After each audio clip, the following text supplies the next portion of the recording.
Alright, so now that E3's over, we can kind of finally talk about that. It was fairly disappointing this year. Honestly, I don't think there was a single really good one, except for, except for Mondays whenever we had Ubisoft and Sony. I think they freaking killed it. They did excellent. Uh, but we'll start off with, really the first one, which was Bethesda. I mean, I know EA had one, first, but EA didn't really show anything, so who gives a fuck?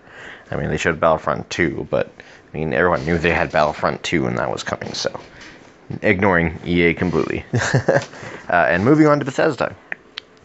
So Bethesda's, their time to shine was definitely with the new Wolfenstein game. I hadn't played any of the previous Wolfensteins, but I did like the way that this one looked, and it kind of makes me want to go back and play the older ones so that I can kind of get with the story and play this one too. It was very interesting. Looked like it had some fun. And then Bethesda showed off their virtual reality games. They had a Fallout 4 for VR, which was interesting enough. I think might end up getting that one. I'm not entirely sure if I want to get that one, because I like the Fallout series, but I didn't play Fallout 4 because it looked like garbage. Whenever I saw all the trailers for it and all the early gameplay of it. But I might get it for VR, just because I have the PSVR and I want the full AAA game experience. And then there's Doom VR, or Doom virtual fucking reality rather. And I don't know, I'm really iffy on this one most of all, because I know that the Doom games have like teleportation and lots of teleportation, which I could see ending up with some hurlfest over some drunken nights playing. Bethesda also announced their their Creators Club, or the Creation Club, whatever. I don't know how I really feel about this, because I do understand that like modders are doing a lot of work into the games, and so this is a way of getting those modders paid. But at the same time, if all the mods we're gonna have to start paying for all the mods now, it just almost makes playing these games on console worthless again. Like why even move them over to console if we're just gonna have to pay for them? Then also they had Dishonored. Yeah, they had Dishonored show up, and I was surprised this showed up. I was surprised they were working on a new game, because from what I understand, it took a good while to get from Dishonored 1 to Dishonored 2, and I can't remember hearing of anybody who liked Dishonored 2. So it is odd that they've got a new one coming out. And then also, another game I was surprised about was The Evil Within 2. Same reason, kind of. I've always wanted to play this game. I've just kind of been waiting for it to come down, and it never really fucking does. But then I always hear people talk about how much they hate the game. So I just really don't know what to even think about this. I definitely want to play the first one, though, and especially now that they got a second one coming out, I want to play it. But yeah, Bethesda, just kind of really disappointing on their presentation. And so moving on next, that day we had Microsoft show up. And I'm going to save, the best thing on there is really for last, because it kind of will add up with everything else I want to talk about. Microsoft really was fucking disappointing too. Mostly because back in their last E3, there was one thing I was excited about, which was Scalebound. I almost considered getting the Xbox One, Project Scorpio, their new system, because of that game alone. And then they scrapped it. And then they announced everything. There's not a single fucking exclusive. Like, all the games come out on some other system. So I don't need to spend the $500 for it to play any of these. So why the hell would I? It's goofy. I don't know what they're doing. I'm really disappointed because I want them to be really good competitors with Sony so that Sony's forced to do better. Anyways, continuing on, we saw Forza 7, which I don't care. I don't really care for racing games at all. And yeah, so like I said, don't care. Then we had Metro, which Metro looked cool, and I hadn't played the other ones though, so I might have to play the other ones and then eventually play this new game on my PS4. Then there's Assassin's Creed, not an exclusive, and surprised Ubisoft let them show that one. Then there's Battlegrounds, yeah, not exclusive and already out. Minecraft, not an exclusive, already out. Dragon Ball Fighter Z, definitely can't wait for that game, to play it on my PS4. There was a Darwin Project. It was kind of like this battle royale style thing, and it had like an announcer speaking in the background. It's like, okay, that's a lot of false promise. Like, it's just kind of like probably a less good version of Overwatch, and like how is there going to be announcements while you're playing that even say your game tag name? Like, no. There's Black Desert. Yeah, I kind of am interested in playing this. I mean, I'll play it on my PS4, of course, but I don't know. I've heard like the character creator for this is freaking amazing. Like, it's been out on the computer for a while, and it's finally getting over to the consoles. So it was interesting that they chose to show this. Very weird. Two of the big ones were like I'm not sure if they're actually indies, but they looked like indie hits, which was The Last Night and Artful Escape. They look really, really pretty and really fun. I mean, nothing you would pay $500+ for, but it looked pretty good. There's Code Vein. Can't wait to play that on my PS4. There was Tacoma, I guess. I mean, I don't know what the hell we saw for Tacoma, but there was Tacoma. And there's finally Cuphead. Finally getting Cuphead coming out, so good for them. Life is Strange. Don't know why they advertised that on the Microsoft Store. I mean, I didn't even know the Xbox had Life is Strange. So it was a surprise to find out that they even had that. Then Super Lucky's Tale. Can't wait to play that on my freaking PS4. That's gonna be awesome. Sea of Thieves. I mean, Sea of Thieves kind of looked fun, but again, it's not exclusive. You can play it on computer, and it just is silly of them to show off this game so much. I think. I don't know. I mean, like I said, they don't really have any exclusives, so it's hard for them. But still, it didn't look bad. And then probably the best game they showed off was Crackdown 3. Like, I've never played any of the Crackdown games, but I do like the idea, I guess, of Crackdown, of shooting down the buildings to make your building topple on top of your opponent and win. And but like, I've never played any of them, so I don't know how good they are. So, I mean, I'm kind of skeptical. But if you didn't see that trailer, Terry Crews was all over that shit. So if there's not a vast amount of Terry Crews in that game, there's going to be a bunch of pissed off and disappointed fans.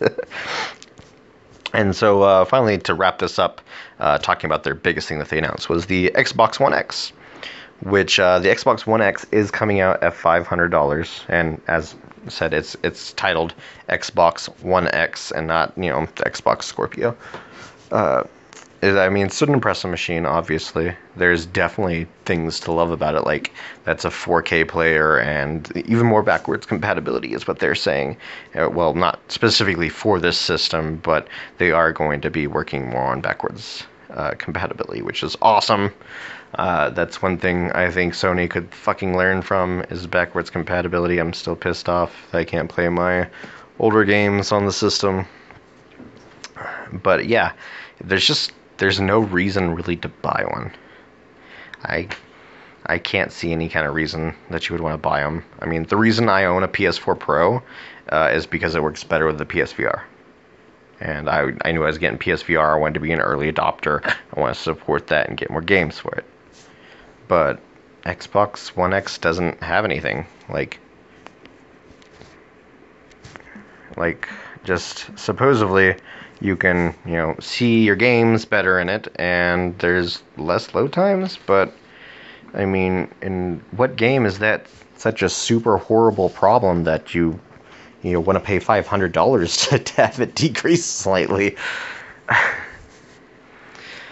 All right, so moving on ahead, we're talking about the best night of E3 on Monday, where we saw Ubisoft coming out, and like kind of looking at like my list, like they didn't really have that much coming out, but at the same time, I thought they did like just freaking excellent. Uh, they had Beyond Good and Evil 2, which was kind of like their big staple because they told people they weren't going to show that one, and then they did show it, and like the entire time, you saw the trailer, like a lot of times, people were just like, "Is this Beyond Good and Evil 2? Is that what this is?" And sure enough, they announced it, and they've got like some kind of early test program for it and stuff, so. It looks pretty good. I honestly never played the original Beyond Good and Evil, so I have to play that before this comes out. There was Mario plus Rabbids. This game, like the Rabbids looked goofy, and it looks like it might be some fun for the people who like the XCOM style of gameplay. But I mean, it's Switch, and I'm not gonna get a Switch unless they come way down on price, because I do not ever want to play a Switch. The other game that they showed off was The Crew 2, which, it did not look like any kind of game I was interested in playing. Like, because I think, like, the way it looked is you're gonna have to kind of do all of those races. Like, if you could choose to do the races you wanted to and ignore the other ones, then maybe I would be slightly more interested in it. But as mentioned before, I'm not a big racing fan anyways, so there's no way I just want to race every single fucking type of motorsport. One thing that was really cool looking was the Transference VR. I know I give like I'm gonna give like a lot of other things kind of shit for not having any kind of gameplay, but since this is a VR game, I understand a little bit why there's no gameplay. Like, it's just really hard to advertise for VR, and this is a horror game too. But so I am interested in checking this game out. Hopefully we'll have some gameplay whenever it gets closer to development. And next up, we have Skull and Bones. Yeah, this is the pirate game that will peek out on the PS4. So who knows? Maybe they'll be more like Sea of Thieves, and I won't even have to play Sea of Thieves on my computer. I can just play it on my PS4. We have Skull and Bones. Although Skull and Bones did look like it was significantly more marine battle based. So once that gets further in development, we'll have to see about that. Another game they showed off that I don't care about at all was Starlink. It didn't look like anything impressive, and I don't like the toy portal games.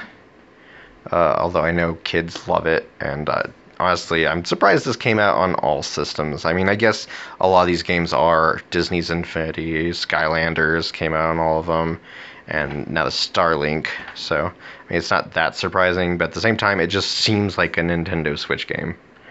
Like, it's just really gimmicky, and you gotta buy all these pieces and shit. So, which, that's fucking Nintendo Switch right there. You gotta buy a whole bunch of pieces just to justify the purchase of the console. And then, lastly, I want to talk about was Far Cry 5. I actually haven't played any of the Far Cry games. I've wanted to, but sadly I have not. So it was seeing this one made me want to play them a lot more, honestly. Far Cry 5 looks pretty good. Looks like something I'd be into, so might be end up getting that just because of the E3 trailer. Looked pretty good. Alright, next off, we're going to talk about Sony, my man. I just want to state, like, for the start, that, like, Sony's production value is, like, just looked so freaking amazing. Like, they had fake snow falling on the audience. They had like zombies hanging from the roof. Like, they do freaking amazing at Sony.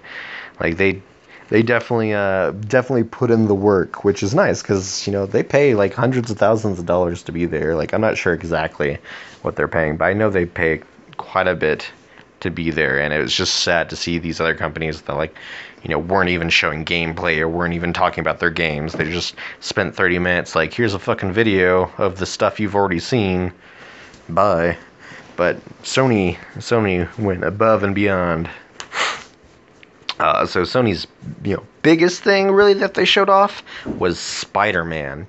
And whenever I first saw this trailer last year at E3 for Spider-Man, I was not interested in it whatsoever. I hated the costume because I'm a comic book fan, and that costume is not in any of the comic books. It didn't make sense why they were going with this goofy-ass costume. But after seeing the gameplay in this, like, it looks so good. I want to do it. I want to get this game. I even don't mind the quick time events because of the way they kind of implement them. They kind of show up on screen, and then you wait till it gets down to, like, you know, a certain spot, and then you click the quick time events. So that's pretty nice the way they did that. I really hate quick time events, especially because, like, it you know, you have to be on the watch out for that and not actually watching the cutscene. So I feel like it won't be as, you know, detrimental to the gameplay to have them the way that they did in this. The other thing they showed off is their new Uncharted spinoff. I know a lot of people were excited for it. I'm not really excited for it, but I also haven't played any of the Uncharted games, I will admit. It's another one that I'm kind of kicking myself a little bit. I definitely need to go back and play those, especially now that they have them on all on PS4 now. So I'll be playing those sometime in the near future. Another thing that they had out was the Horizon Zero Dawn expansion. I'm not sure how excited I am about this. I mean, I love that they're expanding it and not just, you know, trying to charge you maybe like $50 for a fucking costume or something. This is a good use of DLC. And I need to get through my playing Horizon Zero Dawn. I kind of stopped for a minute because it was getting a little bit repetitive, and I wasn't caring for it as much. But it's not a bad game. It's nice, and it's a new IP that they put a lot of work in. So I definitely need to finish it up, so I can get ready for this expansion if they release it on physical release. Next up, they showed off Days Gone. Another game that I like. Whenever I saw it last E3, I didn't care about it, but I care about it a little bit more now. Now that I've seen some actual gameplay. It's interesting. I'm not sure exactly how if it's gonna play exactly like the E3 trailer showed. Like, I'm not sure if that's, you know, true gameplay or just in-engine gameplay. We'll have to see about that.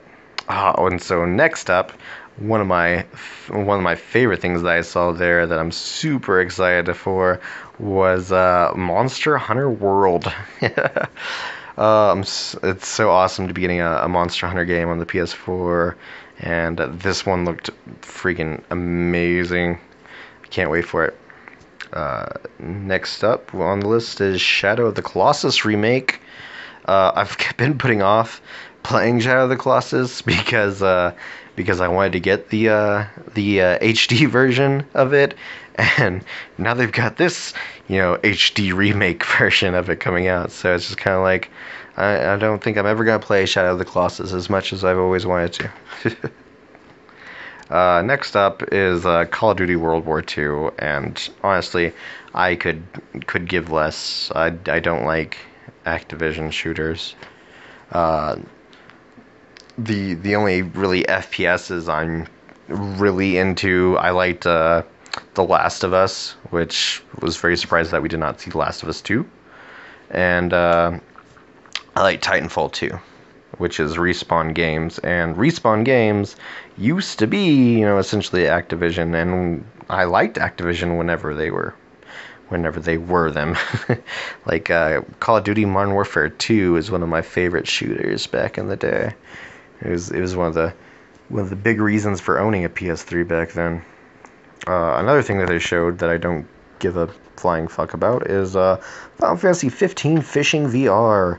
Yeah, you know, the worst part of that driving and loading simulator. Yep, putting that in virtual reality for you. Then next is the new God of War, which looks gorgeous. Part of me wants to play it, but I'm not that big a fan of the God of War games. There's just too much quick time events for me to really care about it that much, and also I have kind of bad memories about playing a mini game where you're sleeping with twins. Yeah, my sister asked me to do that for her, so not exactly the best of memories of God of War. Next up is Detroit. So another game so when Horizon Zero Dawn came out, it was kind of one of those games like, yeah, this looks really good and I want to play it, but at the same time, I don't want to spend $60 into a new IP, especially not whenever it's one that, I wasn't looking forward to, like all these other games that are kind of coming out throughout the year, so it was kind of hard to justify spending the $60. And I feel the same way with Detroit. Like, it looks gorgeous, I want to play it, I love the idea, but at the same time, I kind of don't want to spend that $60 on a new IP whenever all these other games are coming out that I just absolutely have to get as well. But it does look amazing. I do want to play it. Maybe whenever they come down in price, I'll be getting it. And so, last thing I'm going to talk about on this list was the one thing I was disappointed not to see at the Bethesda, but then showed up at Sony, was Skyrim VR. Fuck yes, this is awesome. I definitely can't wait to play Skyrim for a third fucking time all over again. I had it originally whenever it came out on the PS3, and then I got the special edition because I was super excited about getting to play mods on the PS4. And now we have it in VR, so I am definitely going to be getting that for my VR, because, like I said, I want AAA titles in VR. That's awesome. I cannot wait for that. And so another thing I wanted to say now that we're done with the Sony list is freaking Sony is just killing it with these new IPs. They've got exclusive after exclusive after exclusive, and a lot of those even are these new IPs. Freaking, Days Gone, Detroit, freaking, the Horizon Zero Dawn, even the Spider-Man, kind of a new IP. But yeah, Sony is just freaking doing video games right now. I'm super happy with them. Okay, so lastly on the list that I want to talk about is Nintendo, because, they're one of the big ones, so we kind of have to talk about them. Nintendo, their big thing that they brought up was the Mario Odyssey. And I don't know, it's just the same gimmicky stuff they've been doing with Mario lately. One of my friends was talking to me about this, and I completely agree that just Nintendo has no fucking new ideas whatsoever. They keep coming out with these gimmicky consoles and just keep releasing their same IPs with these new gimmicks. There's Mario, Zelda, Metroid, Donkey Kong. All those games. Or Kirby. Yeah, Kirby as well. They just keep getting released with these new gimmicks for the new system so that they can try and justify you spending too much fucking money for a shit console that isn't even as good as the last gen stuff from their competitors. And Mario Odyssey is another display of this. Part of it looks cool and interesting, but at the same time, it looks creepy. and I don't the gameplay that I saw of it looked terrible. So I don't own a Switch, and I'll probably never own a Switch, but obviously I won't be getting this game if I do ever get a Switch. The other thing announced was the new Metroid Prime game. It was announced you sell a title, maybe. That probably won't even be the title at the end of it. So yeah, no fucking info, just, hey, Metroid Prime 4, gonna come out one day. The other thing that they showed off that I actually was kind of interested in a way, but then also kind of put off by at the same time, was Xenoblade Chronicles 2.